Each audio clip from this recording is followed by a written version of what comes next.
서원장입니다. 선순위 가처분은 무조건 인수다. 자, 다들 그렇게 알고 계실 겁니다.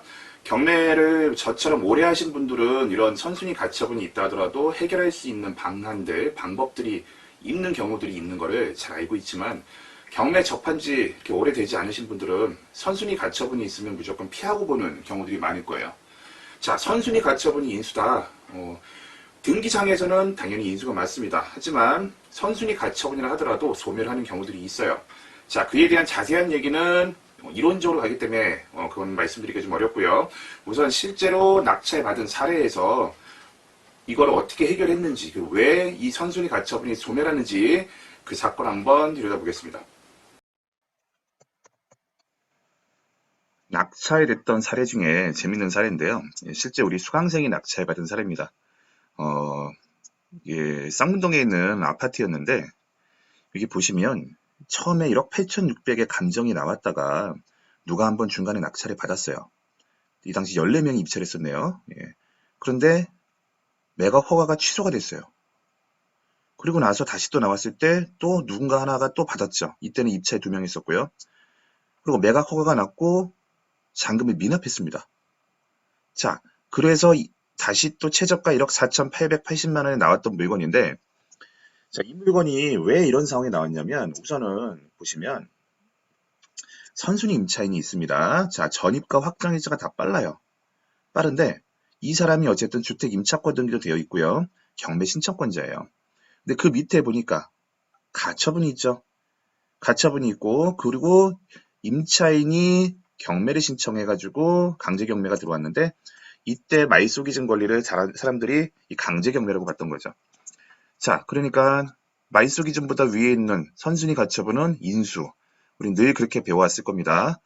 자, 근데 여러분들이 여기서 알아야 될 게, 말소 기준 권리는 뭐 근저당 압류, 가압류, 담보가 등기, 경매 기입 등기가 있다 이렇게 배우셨을 건데, 이 말소 기준 권리가 나오게 된 배경을 사실 알아야 돼요. 그 원리에 대해서. 근데 지금 그거를 설명드리기에는 좀 너무 길고, 자, 여기서는 이 가처분은 선순위로 되어 있지만 사실 소멸입니다.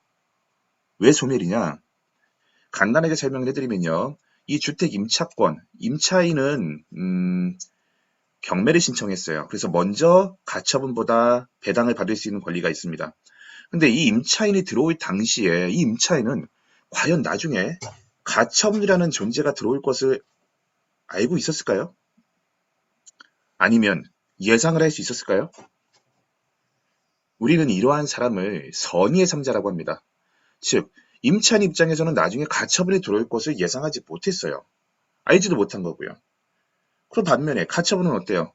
자기가 가처분의 당시에 이미 위에 자기 권리, 보증금 7천만 원에 먼저 배당을 받을 수 있는 권리인 금전채권자인 임차인이 있다는 걸 이미 알고 있는 겁니다. 자, 근데 이 경우에 임차인 입장에서는 가처분이 들어올 걸 예상하지 못했는데, 만약 밑에 있는 가처분을 인수를 시켜버린다면 이 부동산은 낙찰이 될 수가 없는 상황이 되는 거고요. 그럼 그로 인해서 그에 대한 피해는 임차인에게 갈 수밖에 없는 거예요. 그래서 이 경우에는 임차인은 우리가 보통 행위채권이라고 하지만 이 경우에 임차인은 금전채권이 되기 때문에 여기에서는 말소 기준 권리로서의 역할을 하게 되는 겁니다. 그래서 임차인이 금전채권이기 때문에 그 밑에 들어온 가처분은 소멸을 해야 되는 게 맞는 거죠. 자, 그러한 부분 때문에 그런 걸 모르고 입찰했다가 매각 허가 취소고 잔금을 미납한 사람들이 있었던 거예요. 그래서 이 물건을 제가 이제 조사를 하다가 이제 몇몇 수강생하고 같이 이제 물건 보러 다니고 하다가 보게 됐는데, 원래 한 분이 이거 자기가 하고 싶다고 하셨는데 입찰 당일날 아침에 그분이 갑자기 안 하신다는 거예요. 근데 제가 보기에 이거 물건이 너무 아까운데, 그래서 그때 같이 갔던 멤버 다른 분한테 전화해서 이거 얼른 법원에 가라, 지금 입찰해라. 그랬더니 이분이 남자분인데 애를 거기 유치원 보내는 길에 유치원 보내고 얼른 그냥 법원에 간 거예요. 그래서 가면서 제가 통화를 했어요. 내가 보기에는 분명히 단독 입찰이 될 거는 같다.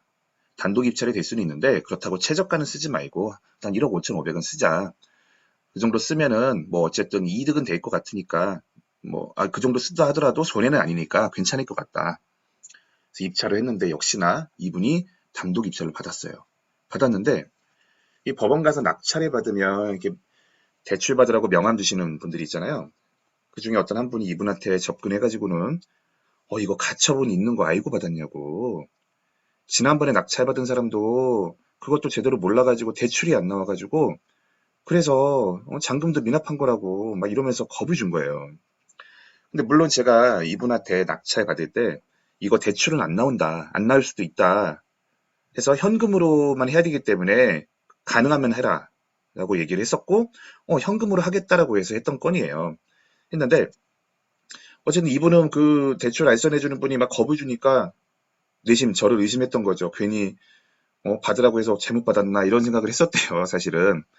근데 아까 제가 말씀드린 바와 같이 이 가처분은 소송을 통해서도 없앨 수 있습니다. 그래서 이제 결국은 이 가처분 한쪽하고 만나서 얘기를 했죠.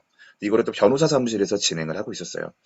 그러니까 변호사 사무실에 있는 사람들이니까 뭐 이런 법률적인 거를 설명했을 때 모를 리도 없을 거고 다 알아듣죠. 좋게 좋게 얘기를 했죠. 이러이러하기 때문에 어차피 이거 소멸인데 그냥 깔끔하게 이거 말소해주면 안 되겠느냐.